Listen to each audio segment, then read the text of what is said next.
That's right. It seems to capture people's imagination as it did mine. I was thrilled. When I got there, I was 19.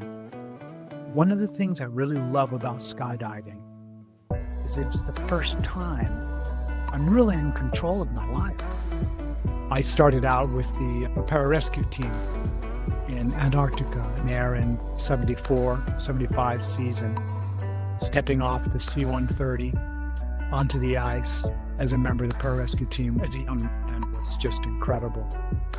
There were so many things that I learned through that, not only skydiving and precision jumping from high altitudes to man on the target, and learning medical treatments and climbing in and out of crevasses and snow caves and climbing up glaciers, all with rescue in mind. And so it was very exciting. I got to the South Pole, and in 1977, I made a skydive jump at the South Pole.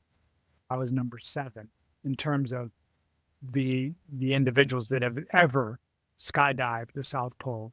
The day that we jumped, it was minus 59 degrees when we jumped out of the plane. I had basically a 7-second delay before I pulled my parachute. It's not a regular occurrence for people to skydive the South Pole. But yes, depending upon the weather, you can be completely disoriented as to which end is up. Everything looks the same, unless there's a real clear blue sky, and then you see blue and white.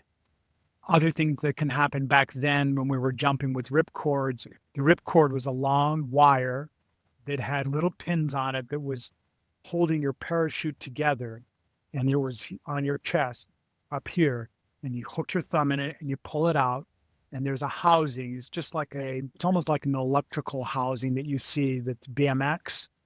It's metal, and it's flexible metal. If the parachute has been in the cold and then goes into a warm plane, there would be condensation.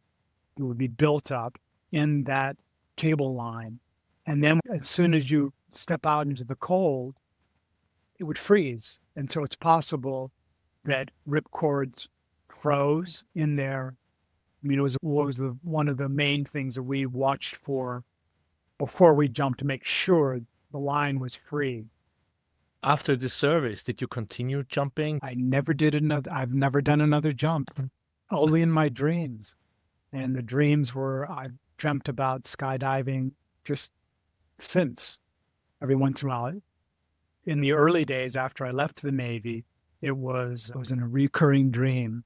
Always good. Always good.